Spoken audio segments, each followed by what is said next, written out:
ಸ್ವಾಗತ ಮಾಡ್ತಾ ಇವತ್ತು ನಾವು ಎರಡು ಮನವಿ ನಮ್ಮ ರಾಜ್ಯದ ಸ್ಪೀಕರ್ ಸಾಹೇಬರಿಗೆ ಯುಟಿ ಖಾದರ್ ಸಾಹೇಬರಿಗೆ ಸಭಾಪತಿಗಳಿಗೆ ಮನವಿ ಸಲ್ಲಿಸ್ತಾ ಇದ್ದೀವಿ.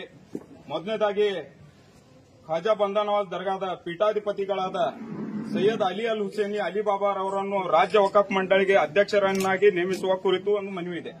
ಸಾಹೇಬ್ರೆ, ಕರ್ನಾಟಕ ರಾಜ್ಯವು ತನ್ನ ಸಮೃದ್ಧ ಧಾರ್ಮಿಕ ಪರಂಪರೆ ಹಾಗೂ ತಾತ್ವಿಕ ಪರಂಪರೆಯನ್ನು ಹೊಂದಿದ್ದು ಇದರಲ್ಲಿ ವಕ್ಫ್ ಮಂಡಳಿ ಪಾತ್ರ ಅಪಾರವಾಗಿದೆ. ರಾಜ್ಯದ ವಕ್ಫ್ ಆಸ್ತಿ ಮತ್ತು ಅದರ ಆಡಳಿತಕ್ಕಾಗಿ ಸೂಕ್ತ ವ್ಯಕ್ತಿಯನ್ನು ನೇಮಕ ಮುಖ್ಯವಾಗಿದೆ.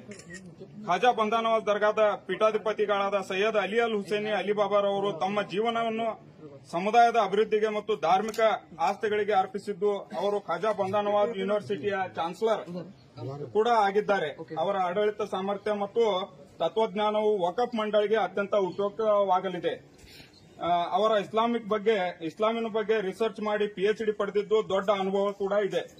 ಅವರ ಜೊತೆಗಿನ ನಿಕಟ ಸಂಪರ್ಕ, ಜನರ ಜೊತೆಗಿನ ನಿಕಟ ಸಂಪರ್ಕ ಮತ್ತು ಸಮುದಾಯದ ಒಳಿತಿಗಾಗಿ ತಮ್ಮ ಸತತ ಪ್ರಯತ್ನಗಳು ಪರಿಗಣಿಸಿ ಅವರನ್ನು ರಾಜ್ಯ ವಕ್ಫ್ ಮಂಡಳಿಗೆ ಅಧ್ಯಕ್ಷ ಸ್ಥಾನ ನೇಮಿಸಲು ಕರ್ನಾಟಕ ಸರ್ಕಾರಕ್ಕೆ ಸೂಚಿಸಲು ತಮ್ಮಲ್ಲಿ ಮನವಿ ಮಾಡುತ್ತಿವೆ. ಇದರಿಂದ ರಾಜ್ಯ ವಕ್ಫ್ ಆಸ್ತಿಗಳ ಸಮರ್ಪಕ ನಿರ್ವಹಣೆ, ಸುಸಂಸ್ಕೃತ ಆಡಳಿತ ಹಾಗೂ ಸಮಾಜ ಏಳಿಗೆಗೆ ಹೊಸ ದಿಕ್ಕು ನೀಡಲು ಸಾಧ್ಯವಾಗುತ್ತದೆ. ನಮ್ಮ ಮನವಿಯನ್ನು ಪರಿಗಣಿಸಿ ಸೂಕ್ತ ಕ್ರಮ ಕೈಗೊಳ್ಳುತ್ತೀರಿ ಅಂತ ಹೇಳಿ ನಂಬಿದ್ದೇವೆ.